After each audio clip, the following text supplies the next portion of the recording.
Todd Niemann with Fickett Structural Solutions. He's going to tell us some about the potential risks of bridges with T-1 steel and how to meet those federal mandates. Good afternoon. I'm glad to be here. This is one of those presentations where every year it seems like we come into new terms and there's new things that hits us that we didn't know about before, or a term we've never heard of before.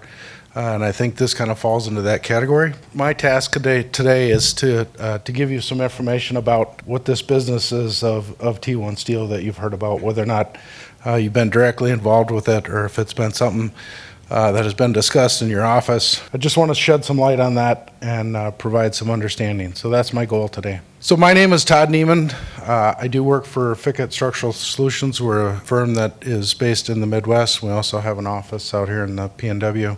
I work out of the Minneapolis area office. A little bit about my background. I'm what you might call a metalhead, and that's not because, unlike my son-in-law, Metallica is my favorite band.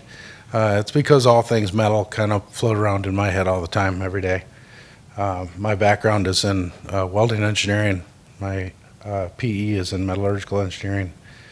I spend a lot of time volunteering with the American Welding Society. Currently, I'm the D1 main committee chair. What we want to try to learn today, what we want to try to understand today is first explain what this T1 steel is, and then we're going to talk about what are the issues with this T1 steel, then we'll determine what needs to be inspected, and then look at what the costs are. Our first outcome is to explain what T1 steel is.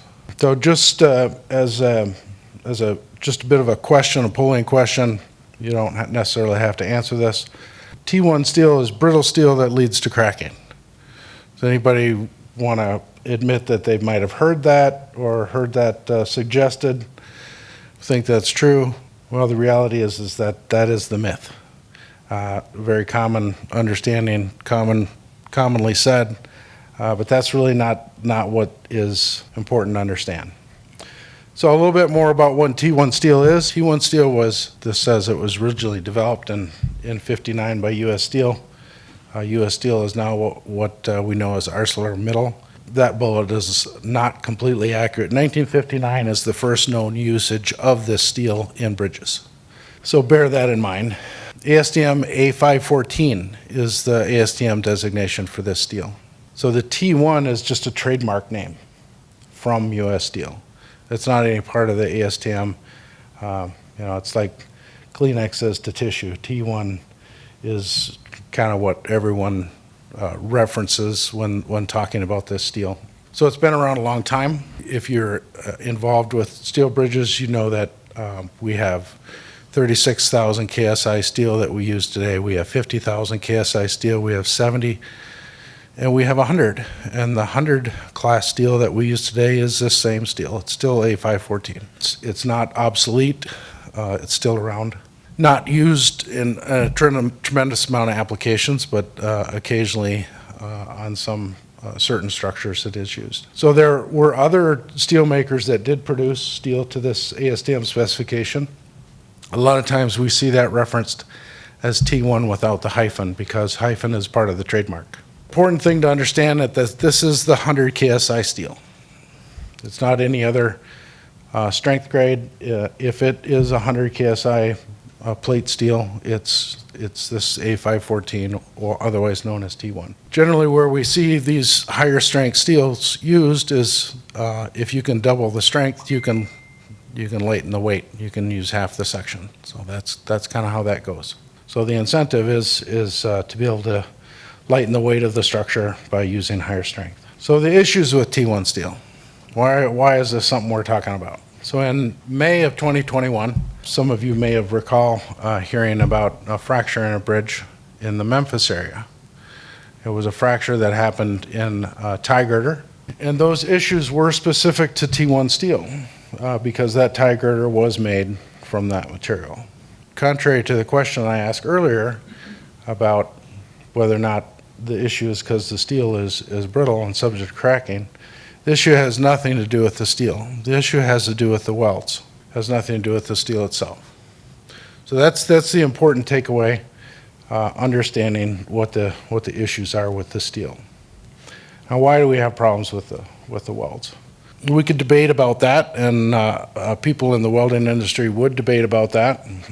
Some people might blame the filler materials from back in the day, and I use the problem is because certainly filler materials that we use in the 2000s are nothing like what we were using back in the 1960s. Welding became something in the industrial industries in about the 30s, so even as a technology, it really wasn't that old in the 60s. So there wasn't a lot of advancements in that technology back in those days. Substantially different today, where a lot of technology has gone and come in the welding industry. Both the filler material industries have changed, as well as our welding practices. Back in those days, we really didn't have a lot of codes and standards governing these things, much different from what we have today. So the issue with the difference in welding of this steel is that because it's 100 KSI steel, you have to use electrodes that have matching strength. Those were much different materials to meet that matching strength. And those materials back in the day were generally known to be fairly low in ductility and toughness. Now, it's hard to blame them that they were low in toughness. We weren't even measuring toughness in steel back then. So, but we know today that typically those did produce welds with low ductility and toughness. Toughness didn't even come around until we understood about fatigue in around 1975. So those were things that we just weren't even talked about or considered important back in the day in this time frame when this was important. Certainly our welding codes have changed a great deal. Back then there were no minimal standards for preheat or hydrogen control or inspection for that matter. So what we had is occasionally we were left with weld metal that was subjective to hydrogen cracking. So that's what we have, and the Hernando de Soto Bridge last year in Memphis highlighted this issue. We have to figure out what needs to be inspected. We have a mandate essentially from Federal Highway that came out in December of last year that all states need to do a special inspection for these welds that are in these bridges. It's intended to be proactive based off of this specific risk. This, incidentally, this Hernando de Soto Bridge wasn't the first bridge that had a problem. A number of years previous to that, the Sherman-Minton Bridge had a number of issues with these cracks. The difference was Sherman-Minton didn't lead to a fracture of the magnitude that happened on the De Soto. So the De Soto really put the gas on the fire of addressing these issues because of that fracture in such an important member. It's somewhat hard to believe that bridge stood with that kind of fracture in the tie girder. But we all know, fortunately, that it did. It's always good to learn from history. It helps us prevent reoccurrences. So we want to try to be proactive, and I think that's where FHWA is trying to be. The issues are specific to T-1 steel. I think, part of the reason I like to try to provide presentations like this is to help people understand exactly what the issues are. It helps us to focus on what needs to be done and how it needs to be done. Instead of chasing the wrong things, we can be focusing and chasing the right things. So not only for this, but in the future. So whether or not you're an inspector or an engineer, and you got to do an estimate, or you got to review the inventory to figure out what bridges you have, or you got to come up with a scoping plan, or you got to deal with an inspection company like ours, or whatever part of the process you have. Whether or not you're a policymaker, whether or not you have to be the one to explain to the public why we're closing that bridge today. Knowledge is great, and I think we're all better served to understand the facts and to not be speculating. I spent my career at Minnesota DOT. I lived through the 35W bridge collapse. I was running the inspection program for the state at the time. I would hope that nobody else would have to endure that. It was pretty brutal. You don't want to have to endure something like that in your state or in your agency. We need to identify what in our inventory needs to be inspected, right? The problem is most people don't have the steel type identified in their inventory, and so you can't just push the button and tell your inventory system to spit out you a list of bridges that have this steel. So it can be a very labor intrusive, I should say intrusive process to physically go through your inventory and your steel plans to see which bridges call out 100 KSI steel. So that's kind of what the Federal Highway has identified is anything with 100 KSI, anything that was not welded to the AASHTO fracture control plan, which we'll talk about in a little bit. Certainly bridges can be hybrid. Sometimes we would mix steels. We would just use this 100 KSI steel in high stress areas. And so you can have 50 KSI steel, you can have 100 KSI steel, you can have a mix of steels on your bridges. So that makes the search for this that more difficult. It can be called all different kinds of things. Sometimes plans will call out that it's A514.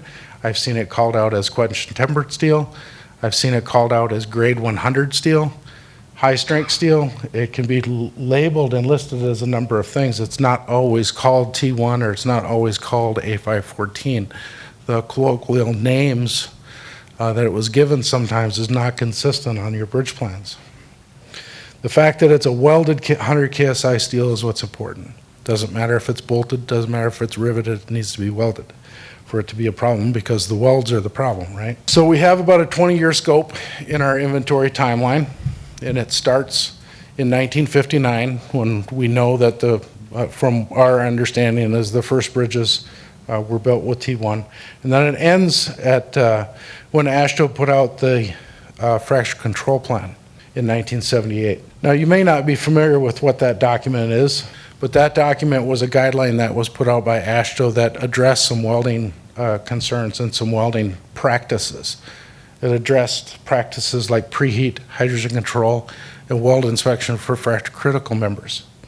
And the reason you may not know about it today is because that document really doesn't exist anymore today. It was enveloped into what is known today as the Bridge Welding Code.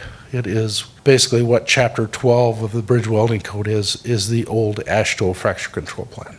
Based off of the Federal Highway mandate, we need to look at any bridges that have fracture critical members that have welded A514.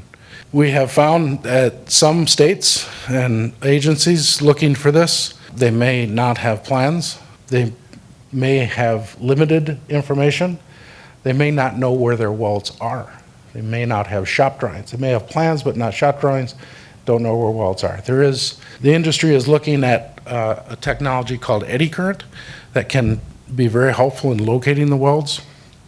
I think that there's going to be a white paper coming on that very soon by Glenn Washer. Mandate is to verify any and all butt welds you have with NDT. And my recommendation is that only conventional ultrasonic testing should be used and not the newer phased array. If that is something you want to talk about, I'd be glad to talk to you about the booth on that, but we could talk about that for hours. If any defects are found that don't meet T1 or D15 criteria, it's to be reported as a critical finding. So it's pretty serious.